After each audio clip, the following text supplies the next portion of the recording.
Apple iOS 14 is coming very soon and is going to affect Facebook advertising in a massive way. If you do not do anything about it, all your Facebook ads will be paused and you will not be able to run them anymore. In this video, I'm going to show you what are the things you need to do for your Facebook ad setup in order to prepare for Apple iOS 14 rollout. Why is it important for you to do those now and not later? And I'll guide you through all of them one by one. Hi, I'm Jave, digital marketer based in Singapore. So, what is new about iOS 14 and why is it affecting Facebook advertising so much? Back in June 2020, Apple announced a new iOS 14 App Tracking Transparency (ATT) framework, requiring all apps to get permission for users to track them or access their IDFA, identifier for advertiser. IDFA is basically a tracking mechanism for iPhone users. It tracks what apps were open, what it interacted with. Essentially, it is like a web cookie. With the ATT framework, users will need to opt in instead of opt out to give their permission. In order to get the permission, mobile app will need to show a new prompt which might seem intruding to most people. Allow Facebook to track your activity across other companies' apps and websites. The assumption now is that most people will be scared off by the message and choose Ask App not to track. That is at least what Facebook thinks that most people will do, and Facebook is strongly against Apple for doing that. In fact, Facebook is so unhappy about what Apple is doing that Facebook has spent a lot of money buying full-page ads on newspaper, creating a lot of articles and commenting on major sites like CNBC, criticizing the move by Apple. Facebook CEO Mark Zuckerberg said Apple privacy change will hurt the growth of millions of businesses around the world. On its blog, Facebook also said that Apple is doing this to benefit Apple's own profit. You see, when free app can't use user data to attribute sales conversion to themselves, it means lesser advertisers will be willing to spend on those free ads, which also means that it will be harder for those free apps to make money from advertising. So if that's the case, how do free apps make money? Well, you need to start charging people for a subscription or in-app payment. And when those ads start to do that, Apple will tax them a fee ranging from 15% to 30%. That's a lot, and it's a big business. Apple App Store platform grossed around $50 billion in 2019. Now, how did Apple respond in general?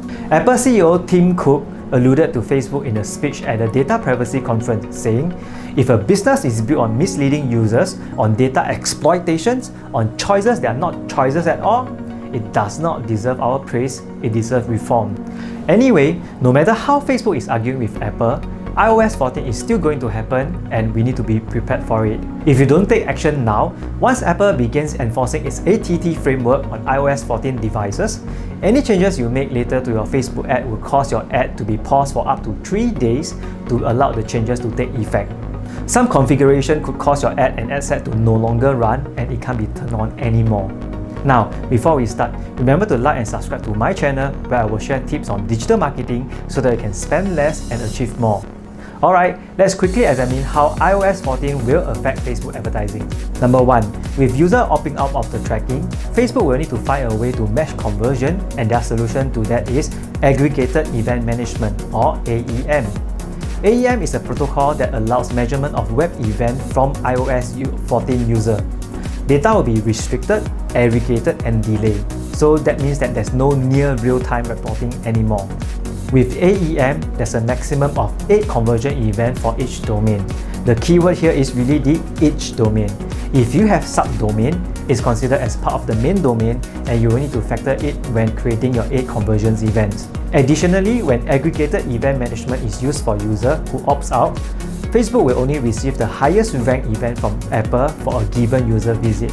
For example, if a user performs a view content, add to cart, and purchase event during a visit, only the purchase will be reported.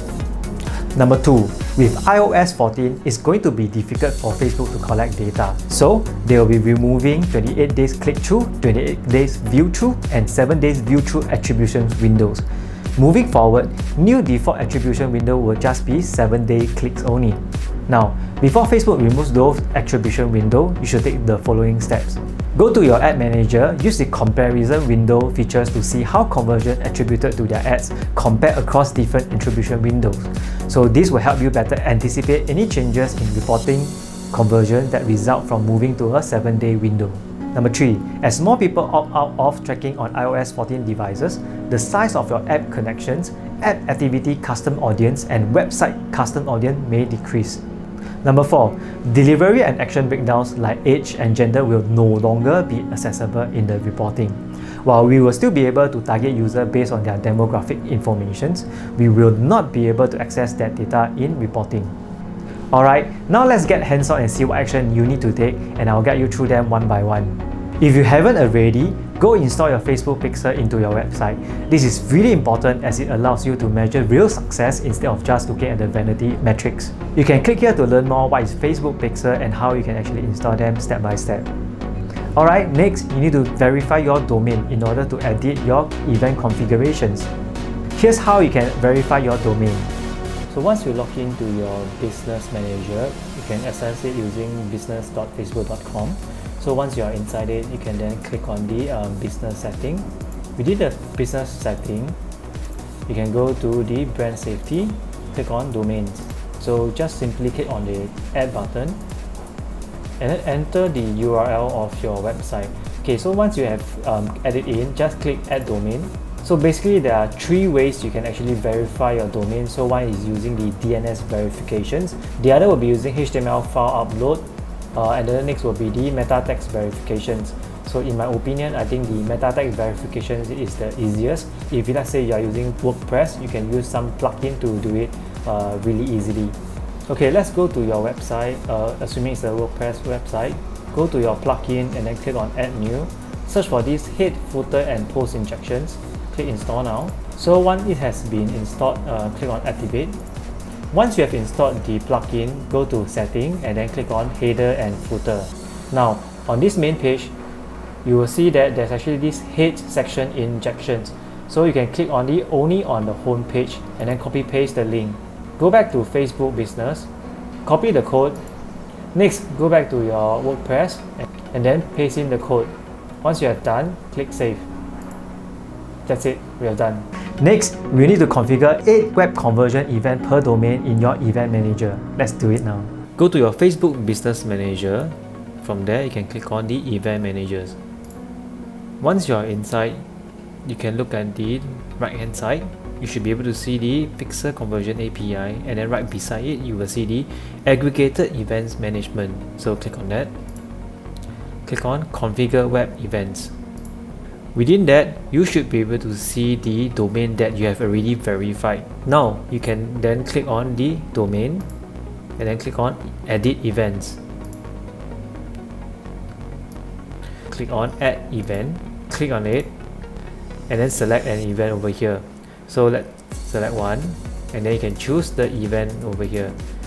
Okay, one really important thing is that you need to set the priority of your conversion. So what this means that when someone click on the messaging button and also the email click, for example, Facebook will rank based on the highest priority and only let me know the conversion being done is the messaging button being.